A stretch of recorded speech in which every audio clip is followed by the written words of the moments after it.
spring that is warming up. So what I'll try to do is well, I'm going to talk a little bit about law and especially about copyright law, but at the same time I will try to make this talk a little bit provocative. So maybe if I don't hear any protest, I will know that you're asleep. So we heard during the morning session that eBooks are offering something different. We heard that at the keynote and from our morning speakers. At the same time, however, lawyers and especially policymakers are still treating books and eBooks as if they were printed books. And consequently, the legal regime that we currently have, the copyright regime that governs e-book, is basically the same regime that was tailored to address the print culture some 300 years ago with the first statute of Anne. The failure of the legal system, of our legal system, especially in the context of copyright law, to recognize the new set of challenges that are introduced by the digital era comes at a cost. And copyright law is not only creating impediments on access for libraries that want to be digitized, but is also shaping the relationships among some of the players in the e-book scene, and in a way that may affect our ability to access knowledge in years to come. So what I'd like to do this afternoon is to draw our attention to the gap that I believe exists between the current regime and the new opportunities that e-books are opening up for us. And what I'll do is that I'll briefly talk about the changing landscape of book publishing and then highlight some of the copyright implications. So digital publishing is basically unbundling some of the services which were traditionally provided by traditional or standard book publishers, and at the same time it introduced some new players to this field. So publishers like record companies are sort of a victim of a process that we've seen in other industries, that is a process of disintermediation. They were experts in producing books, managing stock, the stock of printed books, distributing books through various distribution channels. But as books have become more virtual commodities, the role of publishers, and especially the role in bringing the book to the reader, the role that Paul talked in his keynote about the role of to publish is to bring the book or the knowledge to the public. This type of role of publisher is actually marginalized. So one obvious role is the role of producing a master copy, the printing of copies. Desktop publishing makes it much easier for authors to prepare camera-ready copies. Some of us authors know that we are required by some publishers to prepare a camera-ready copy of the book, and for many of the authors it's also easier to simply make the work available online. Self-published authors may still need assistance in editing books, in designing the cover that Shazaf discussed this morning, in marketing, but they can hire an editor, they can hire a designer, they can hire a PR specialist, and they can do that at a lower cost. So one of my favorite examples that was reported widely by the news is Amanda Hawkins, that is One of her pictures is here, that is a self-published author that was listed by the USA Today eBook bestsellers book list, and has become a symbol of this new business opportunity for independent publishing. She sold over 2 million copies of her self-published books, keeping a profit of over $1 million. It is no longer necessary in the publishing industry to print a large volume of copies. Even when printed copies are necessary for those of us who still want to hold on to a book, digital printing actually eliminates the need to print all these copies in advance, and it makes it possible to print copies on demand. Of course, this could happen in the bookstore, right? We can walk into the bookstore, we can find the copy of the book that we want to purchase, and if we want it in print, we can actually ask, and I guess that would be available in the near future. We can ask the copy that would be printed just for us. This is lowering the financial risk of publishers. Where there is print on demand, it is no longer necessary to make the large and risky investments in printing large editions without knowing in advance whether a book will turn out to be a commercial success.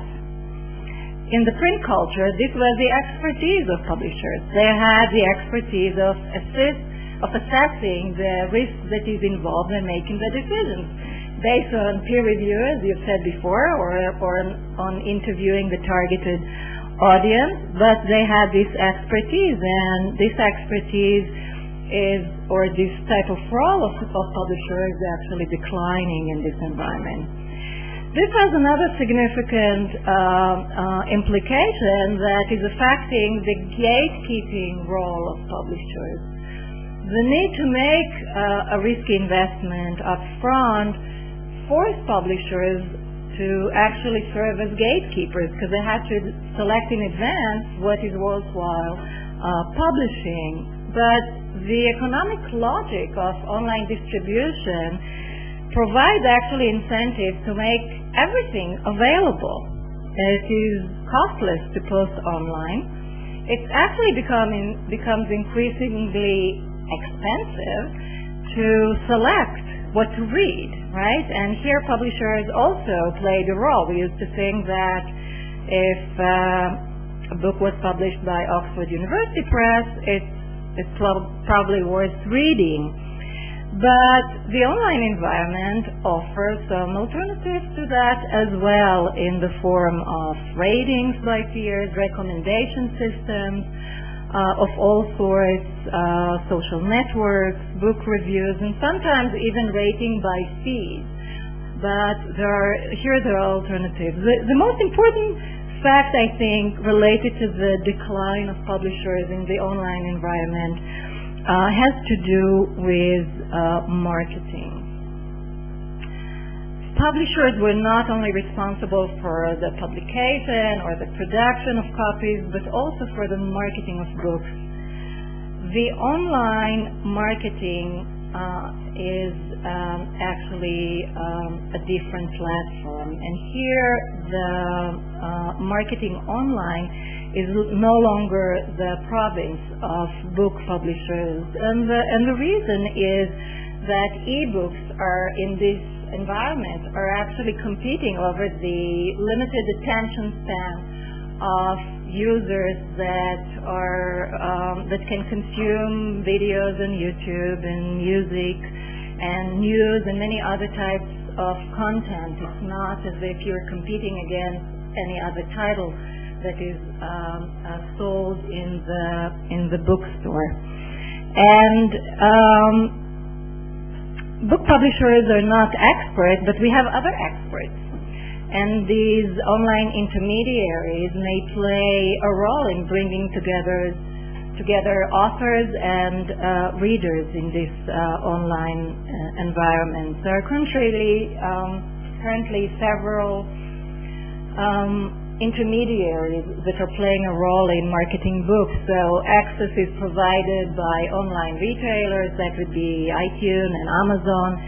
Access is provided by communication carriers that are offering books or could offer books as part of their communication package, the same way they offer music today.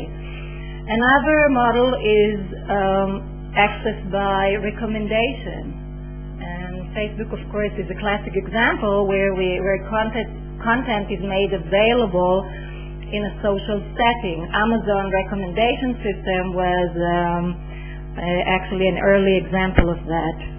And finally, of course, there is access by search where all content is available and could be downloaded once it is identified by the end user. What makes these new intermediaries so interesting, at least from a legal perspective, is the fact that their business models are no longer dependent on the sale of copies.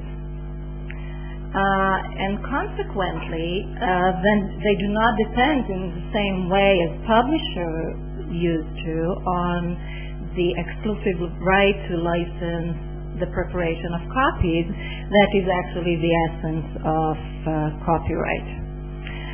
So the question is whether copyright is necessary for emerging business models of intermediaries that are involved in marketing and distributing eBooks online. And one model, of course, and that's the most popular model still for distributing content online, is the advertising model, which depends on traffic, attracting a large number of users and selling their eyeball to advertisers. eBooks actually create new opportunities for advertising, and the reason is that we cannot read a book without an e-reader of some sort. We need an iPad or a Kindle or some sort of a portable device that would provide us with the online connectivity and facilitate the new purchase of new books, and this creates an ongoing relationship between the distributor of the book and the readers. So advertisements could actually target a particular reader. They could target a particular instance of reading a book. They could be delivered anytime a book is being opened. Another trend that we identify here is, of course, the shift from copies to access. And streaming is something that we have already seen in the music industry and in the film industry, that moved away from selling CDs and records in the past and DVDs into services such as Spotify and YouTube. In the book industry, there is, of course, the Google example that is now experimenting with such limited access to eBooks that are saved on the cloud. But there could be other examples. It's unclear whether we as readers would want to have exclusive control over the copies that we have purchased. But maybe in many ways, especially in academic settings, we are fine with simply access to papers and journals and do not need to acquire a copy. A third point has to do with the added value. Even if books are not turned into a service that is provided to users without access and control over a copy, they could be incorporated into new services that are provided by online intermediaries, and such as search services, facilitation of communities around content, as we see in social networks, and creating a social context. All these business models are likely to survive even without copyright. If we want to secure a right to authors rather than publishers, we do not necessarily require the mechanism that is actually based on prior consent of an author to publish the book. It might be sufficient for authors to simply receive a right or enjoy a right to receive some sort of compensation, a percentage of any commercial fees that are extracted from the use of the word. Copyright is not the essence here. Now, the business model that is actually closely resembles the sale of books, of printed books, is the sale of digital copies by stores like the Apple Store and the Kindle Store of Amazon. This business model relies on some control over copies. We would expect that if users can obtain a free copy, they wouldn't bother buying the legal copy, and the online retailer, and of course the author, if he has to be compensated for that, would suffer a loss. I asked Gal before, I think that I remember one of your papers from long ago that actually discussed a model where you can sell access to articles that are freely accessible online, right? And we see actually the same phenomena in music. Yeah, iTunes, the success of the iTunes Store by Apple was actually based on low flat rate in the pricing policy and large volume, and charging low price for copies has been proved to weaken the motivation of users to obtain illegal copies. And if I go back to the story of Amanda Hawking, the millions of copies that she sold were sold for a price of 99 cents to $2.29 each. So overall, if she sold 3 million copies and she kept 70% of this income, it's a great amount of money. I think that more than the royalties that Paul was describing that he received for his book. And I'm sure he doesn't say anything about the quality. A last point that I think we need to bear in mind is that what we see in some of these intermediaries, that content is being sponsored by online retailers that want to actually market the hardware, right?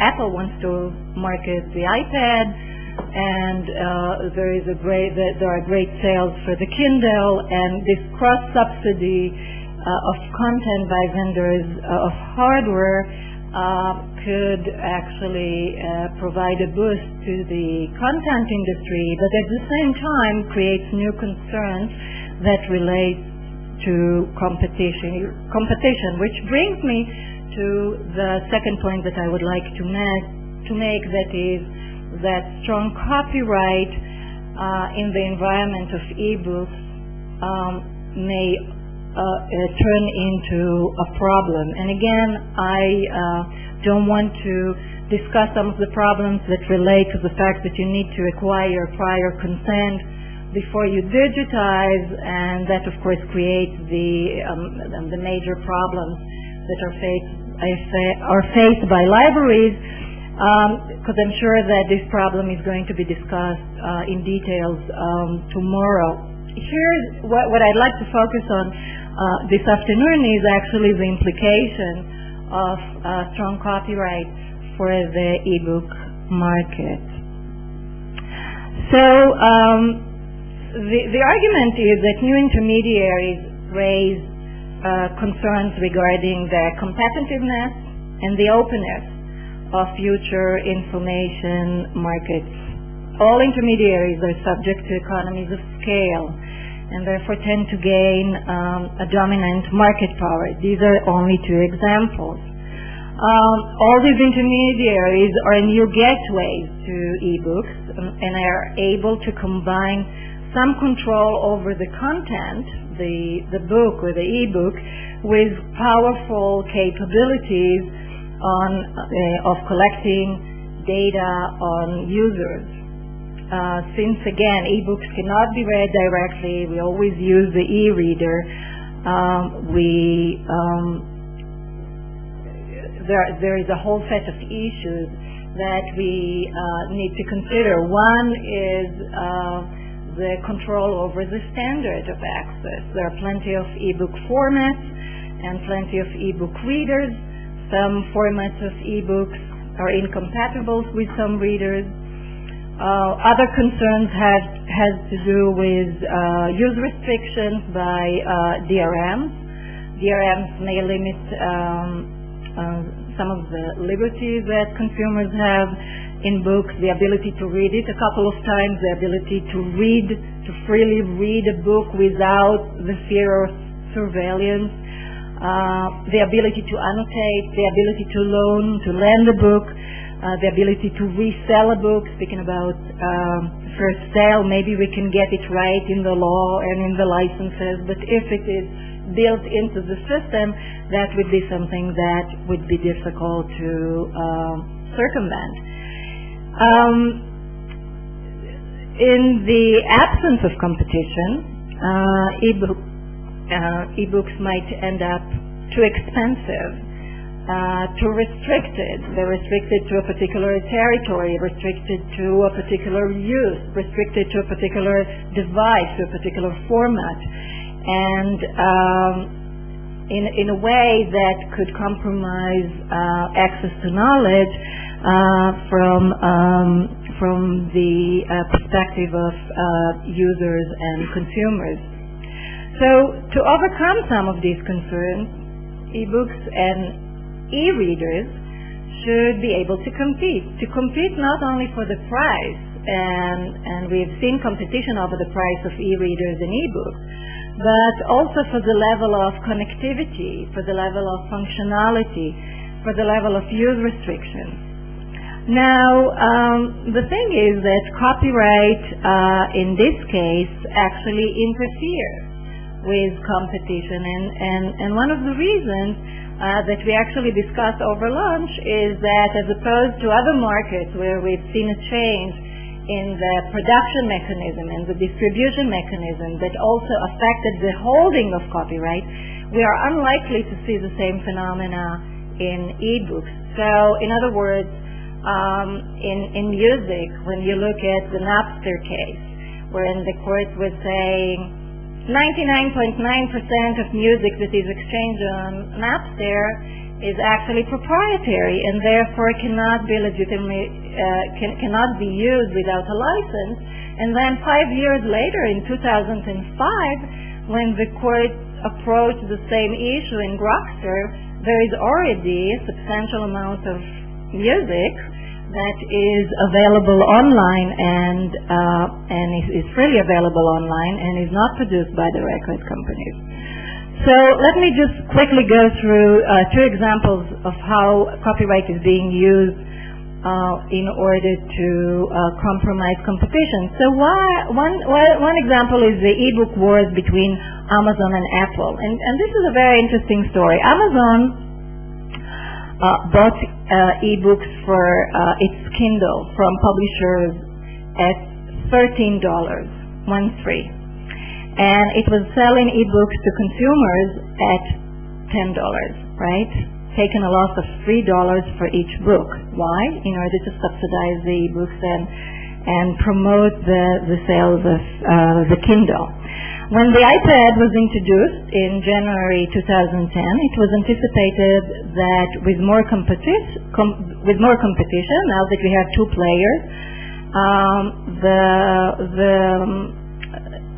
the price will go down. And indeed, the price of e-readers went down, but the introduction of the iPad only increased the price of e-books. E-books are now sold by Apple for $15 the reason is that copyright owners, the publishers who hold the copyright to the entire collection, refuse to license ebooks to Amazon unless it complies with a higher price that was set by the publishers and was accepted by Apple. So even if some providers want to take an open approach, right? Now it's not necessarily the price, but an open approach to accessing books, they cannot do it without licensing the content. Just to make a short reference to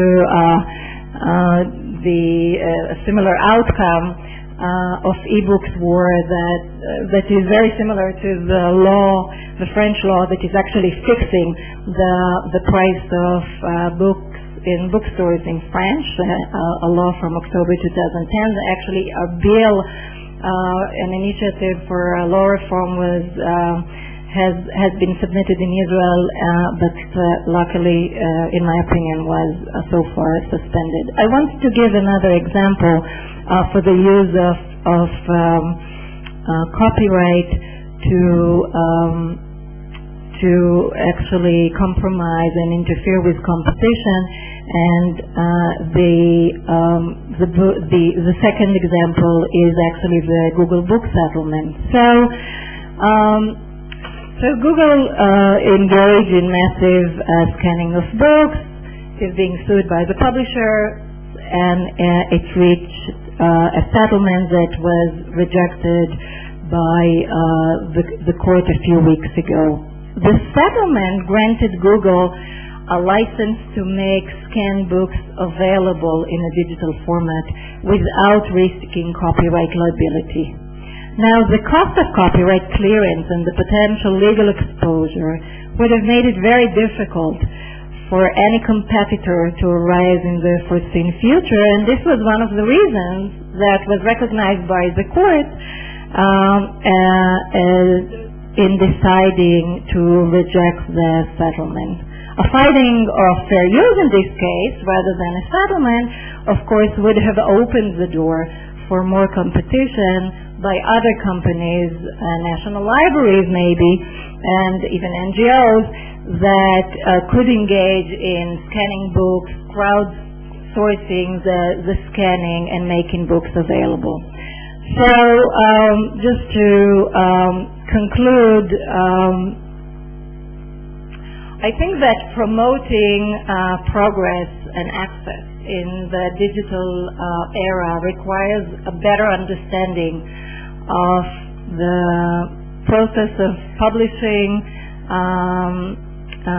the process of reading, the way of making books available. This was one of the purposes of this conference, to try and look closely into these processes of reading, writing, publishing, and try to get a better understanding of these processes, and then go back to the law and try to identify rules that would serve the interests of the current players and not of the players of previous centuries.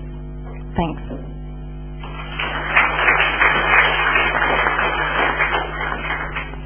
Thank you very much, ניבה, for this useful landscaping.